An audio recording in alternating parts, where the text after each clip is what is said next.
people. So this hermit has been coming up in readings, and for me, myself personally as well, a few times just recently.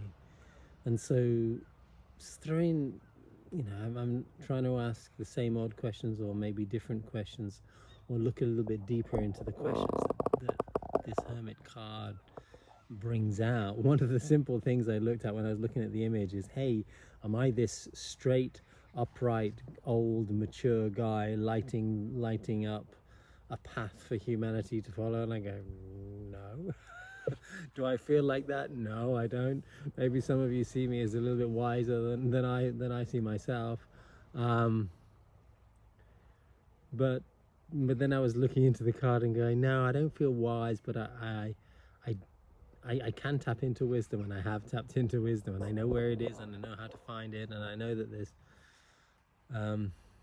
there's certain key stories that I have definitely learned. And if there were a couple that I would highlight right here, right now, or shine a light on, one of the most important ones I feel is to own everything. Own everything you create in your life. Own everything that manifests for you, around you, within you, and outside of you. Own it all. Make it all yours. Make you responsible for everything.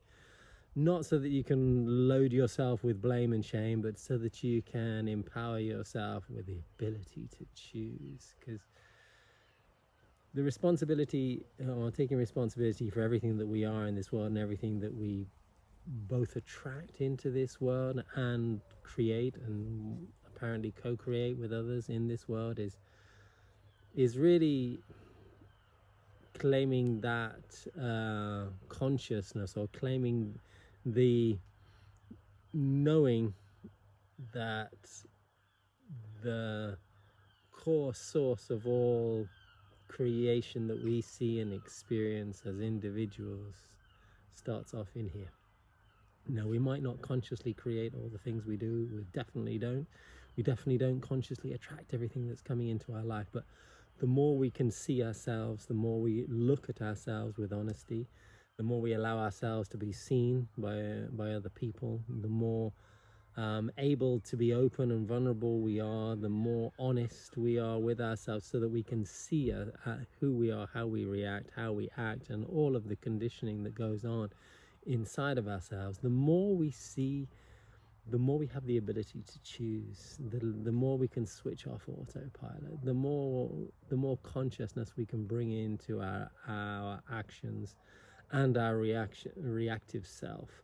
And with that choice with that simple quality of having more choice over more of our interactions with this life, that alone will bring in more conscious creativity instead of just unconscious attraction, which is what we experience probably most of in our lives.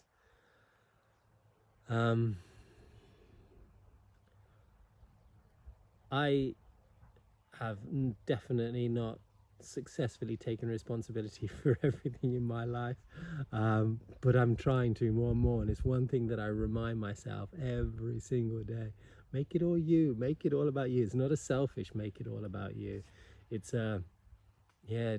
don't blame anything. Don't blame the world outside of you. Don't blame your history. Don't blame your past. Don't blame anything for who you are right now. You can recognize that a lot of the stories of your past have made you who you are right now, or helped you have the stories that you have in your own mind, and the stories that you are telling yourself. Yes, but if we imagine ourselves to be powerless to that past, and that there is no longer an ability to choose something different, I think we're doing ourselves a disfavor, and we're doing life a disfavor. So I think maybe one of the lights that I'm shining on this world right now is to own everything, to make it all yours. Make every choice that you have unconsciously made.